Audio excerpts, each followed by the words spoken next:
νύχτα της σύλληψης του Ιησού, φέρθηκε μπροστά στον Άννα, τον Καϊάφα και μια συγκέντρωση θρησκευτικών ηγετών που ονομάζονταν Σαχεντρίν. Κατόπιν φέρθηκε μπροστά στον Πιλάτο, τον Ρωμαίο ηγέμονα, στάλθηκε στον Ηρώδη και επέστρεψε στον Πιλάτο, που τελικά τον καταδίκασε σε θάνατο. Η δίκη του Ιησού περιλάμβανε 6 στάδια. 3 στάδια έλαβαν χώρα σε θρησκευτικό δικαστήριο και 3 σε ρωμαϊκό. Ο Ιησούς δικάστηκε ενώπιον του Άννα, του πρώην αρχιερέα, ενώπιον του Καϊάφα, του παρόντα αρχιερέα και ενώπιον του συνεδρίου.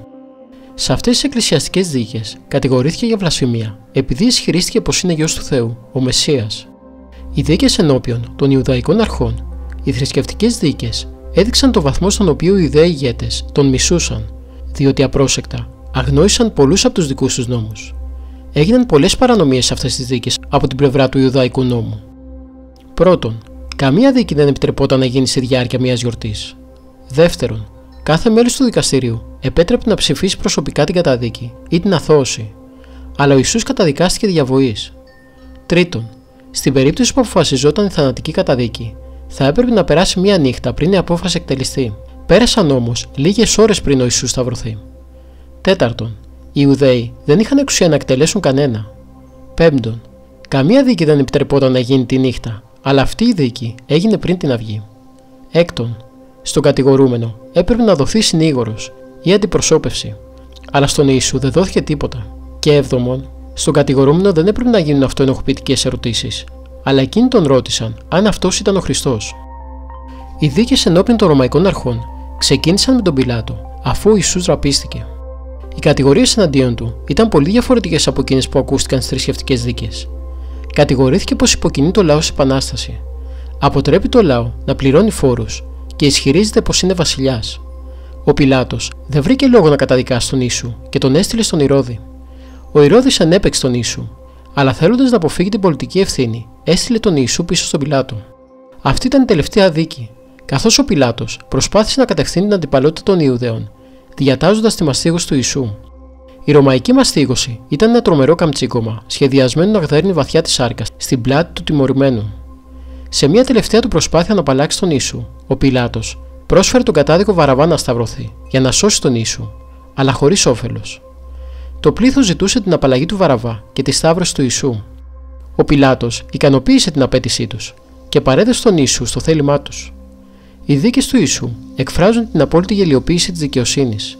Ο Ιησούς, ο πλέον αθώος άνθρωπος στην ιστορία του κόσμου, κρίθηκε ένοχος εγκλημάτων και καταδικάστηκε σε σταυρικό θάνατο. Ακούστε και ένα όμορφο απόσπασμα από το βιβλίο του Αγίου Παϊσίου του Αγιορείτου, Λόγοι Β, Πνευματική Αφύπνιση. Μαρτύριο και ταπείνωση είναι ο τίτλος. Αυτός που θα αξιωθεί να μαρτυρήσει πρέπει να έχει πολύ ταπείνωση και να αγαπάει πολύ τον Χριστό. Αν προχωρήσει εγωιστικά στο μαρτύριο, θα τον εγκαταλείψει η χάρις. Θυμάστε ο Σαπρίκιος που έφτασε μέχρι το μαρτύριο και όμως αρνήθηκε τον Χριστό. «Γιατί με φέρατε εδώ», είπε στους Δήμιους. «Καλά, δεν είσαι χριστιανός», τον ρώτησαν αυτοί. «Όχι», τους απαντά. Και να φανταστείτε πως ήταν ιερέας. Μου λέει ο λογισμός ότι πήγαινε να μαρτυρήσει εγωιστικά και όχι ταπεινά. Δεν πήγαινε στο μαρτύριο για την πίστη του, για την αγάπη του Χριστού. Γι' αυτό τον εγκατέλειψε η χάρις. Γιατί όταν κινείται κανείς εγωιστικά, δεν δέχεται τη χάρη του Θεού και επόμενο είναι σε μια δυσκολία να αρνηθεί τον Χριστό. Ο Θεός θα δώσει δύναμη σε έναν ταπεινό άνθρωπο που έχει καθαρή καρδιά, που έχει καλή διάθεση. Αν δει ο Θεός πραγματικά καλή διάθεση, ταπείνωση, θα δώσει πολύ δύναμη. Δηλαδή, θα εξαρτηθεί από τη διάθεση του ανθρώπου για να του δώσει δύναμη ο Θεός. Όταν λέμε ταπείνωση, εννοούμε τουλάχιστον στο θέμα αυτού του μαρτυρίου να έχει ταπείνωση. Μπορεί να έχει περηφάνεια, αλλά τότε να ταπεινωθεί και να πει: «Θεέ μου, είμαι περήφανος. Τώρα όμως, δώσ' μου λίγη δύναμη να μαρτυρήσω για την αγάπη σου και να εξοφλήσω τις αμαρτίες μου». Οπότε, αν έχει ταπεινή διάθεση και πηγαίνει στο μαρτύριο με μετάνοια, τότε δίνει πολύ χάρη ο Θεός. Να μην πάει δηλαδή με υπερήφανη διάθεση, με το λογισμό ότι θα γίνει μάρτυρας και θα του γράψουν μετά του συναξάρια ακολουθία και θα του κάνουν εικόνα με φωτοστέφανο. Μου είπε κάποτε κάποιος: «Κάνε προσευχή, πάτερ, να φτάσω μέχρι 5ο ουρανό». «Καλά», του λέω, «ο Απόστολος Παύλος έφτασε στον 3ο ουρανό. Εσύ ζητάς να φτάσεις στον 5ο. Γιατί», μου λέει, «δεν γράφει να ζητάμε τα κρήτονα?» Ακούσε και η κουβέντα. Πάντως, αν πάει κανείς στο μαρτύριο για να έχει δόξη στον παράδεισο, καλύτερα να μην σκεφτεί να μαρτυρήσει. Ένας γνήσιος, ένας σωστός χριστιανός, αν ήξερε ότι και στον παράδεισο που θα πάει θα έχει πάλι βάσανα και θα έχει πάλι μαρτύρια, πάλι θα λαχταρούσε να πάει εκεί. Δεν πρέπει να σκεφτόμαστε ότι αν υποφέρουμε κάτι εδώ στη γη, θα είμαστε καλύτερα εκεί στον ουρανό. Να μην πάμε έτσι μπακαλίστικα. Εμείς θέλουμε τον Χριστό. Ας υπάρχει μαρτύριο. Ας μαρτυρούμε κάθε μέρα. Ας μας δέρνουν κάθε μέρα. Και 2 και 3 φορές την ημέρα. Δεν μας απασχολεί. Το μόνο που μας απασχολεί είναι να είμαστε με τον Χριστό. Μπορεί γέρωτα ένας να ζει άθιμα και όταν χρειαστεί να ομολογήσει τα αρετά. Για να το κάνει κανείς αυτό, η καρδιά του πρέπει να έχει μέσα καλοσύνη, θυσία. Γι' αυτό είπα να καλλιεργηθεί η αρχοντιά, το πνεύμα της θυσίας. Ο ένας να θυσιάζεται για τον άλλον. Βλέπεις τον Άγιο Βονιφάτιο και την Αγία Αγλαΐδα. Είχαν την ελεηνή κοινή ζωή στη Ρώμη, αλλά μόλις κάθονταν να φάνε, ο νους τους πήγαινε στους φτωχούς. Έτρεχαν να δώσουν πρώτα φαγητό στους φτωχούς και ύστερα έτρωγαν αυτοί. Παρόλο που ήταν κυριευμένοι από πάθη, είχαν καλοσύνη και πονούσαν τους φτωχούς. Είχαν θυσία, γι' αυτό ο Θεός τους βοήθησε. Και η Αγλαΐδα, αν και ζούσε αμαρτωλή ζωή, αγαπούσε τους Αγίους Μάρτυρες και ενδιαφερόταν για τα Άγια Λείψανα. Είπε κάποτε στο Βονιφάτιο να πάει με άλλους υπηρέτες στη Μικρά Ασία για να πληρώσει και να μαζέψει τα Άγια Λείψανα των μαρτύρων και να τα μεταφέρει στη Ρώμη. Και εκείνος της είπε χαμογελώντας: «Αν σου φέρουν και το δικό μου λείψανο, θα το δεχθείς?» «Μην αστιεύεσαι με αυτά», του λέει εκείνη. Τελικά, όταν έφτασε στην Ταρσό και πήγε στο αμφιθέατρο για να αγοράσει τα Άγια Λείψανα, παρακολούθησε τα μαρτύρια των χριστιανών και αμέσως συγκλονίστηκε από την καρτερία τους. Έτρεξε, ασπάστηκε τα δεσμά, τις πληγές τους και τους ζήτησε να προσευχηθούν, για να τον ενισχύσει ο Χριστός να ομολογήσει δημόσια ότι είναι χριστιανός. Μαρτύρησε λοιπόν και αυτός στο αμφιθέατρο, και οι συντρόφοι του αγόρασαν το λείψανό του και το μετέφεραν στη Ρώμη, όπου ο άγγελος Κυρίου είχε πληροφορήσει την Αγλαΐδα για το γεγονός.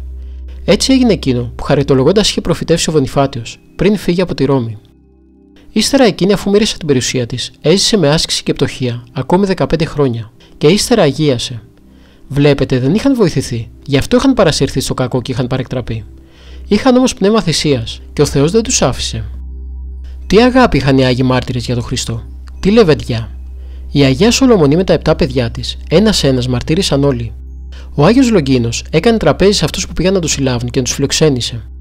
Εκείνοι βιάζονταν να τους δείξει ποιος είναι ο Λογκίνος, για να τον αποκεφαλίσουν, και εκείνος τους έλεγε: «Θα σας τον δείξω».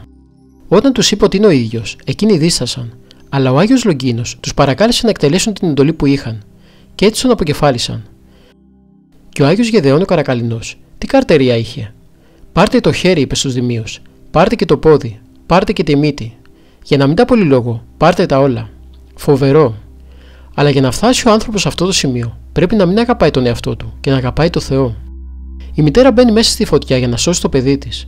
Επειδή η αγάπη της είναι ισχυρότερη από το κάψιμο της φωτιάς, δεν καταλαβαίνει πόνο. Η αγάπη για το παιδί της σκεπάζει τον πόνο. Πόσο μάλλον η αγάπη για τον Χριστό. Για τον Άγιο που προχωρεί στο μαρτύριο, η αγάπη του για τον Χριστό είναι ανώτερη από τον πόνο. Γι' αυτό και τον εξουδετερώνει. Το μαχαίρι του Δημίου το ένιωθαν οι μάρτυρες, γλυκύτερο και από το δοξάρι του βιολιού. Όταν φουντώνει η αγάπη για τον Χριστό, τότε το μαρτύριο είναι πανηγύρι. Η φωτιά ανακουφίζει καλύτερα από λουτρό, γιατί το κάψιμο χάνεται από το κάψιμο της θείας αγάπης. Το γδάρσιμο είναι χάιδεμα. Ο θείος έρωτας παίρνει την καρδιά, παίρνει και το μυαλό και τρελαίνει το άνθρωπος. Δεν καταλαβαίνει ούτε πόνο, ούτε τίποτε. Γιατί ο νους του είναι στο Χριστό και πλημμυρίζει η καρδιά του από χαρά. Πόσοι Άγιοι πήγαιναν στο μαρτύριο και ένιωθαν τέτοια χαρά, λες και πήγαιναν σε πανηγύρι. Ο Άγιος Ιγνάτιος έτρεχε στο μαρτύριο και φώναζε: «Αφήστε με να μαρτυρήσω, αφήστε με να με φάνε τα θηρία». Την χαρά που ένιωθε εκείνος δεν την αισθάνεται ούτε ένας νεαρός ερωτευμένος που λέει: «Θέλω αυτή να παντρευτώ και δεν υπολογίζω κανέναν, ούτε μάνα ούτε πατέρα». Από την τρέλα του ερωτευμένου μεγαλύτερη ήταν η τρέλα του Αγίου Ιγνατίου. Όλοι οι Άγιοι αγωνίστηκαν για την αγάπη του Χριστού. Οι Άγιοι Μάρτυρες έχισαν το αίμα τους. Οι όσοι πατέρες έχισαν υδρότης και δάκρυα. Έκαναν πνευματικά πειράματα στον εαυτό τους, σαν καλύβονταν ολόγοι, και ταλαιπωρήθηκαν οι ίδιοι από την αγάπη προς το Θεό και προς την εικόνα του Θεού, τον άνθρωπο, για να μας αφήσουν τις πνευματικές τους συνταγές. Έτσι προλαβαίνουμε τώρα το κακό, ή θεραπεύουμε μια πνευματική αρρώστια μας και αποκτάμε υγεία. Και αν φιλοτιμηθούμε να τους μιμηθούμε στους αγώνες, μπορούμε ακόμη και να γιάσουμε.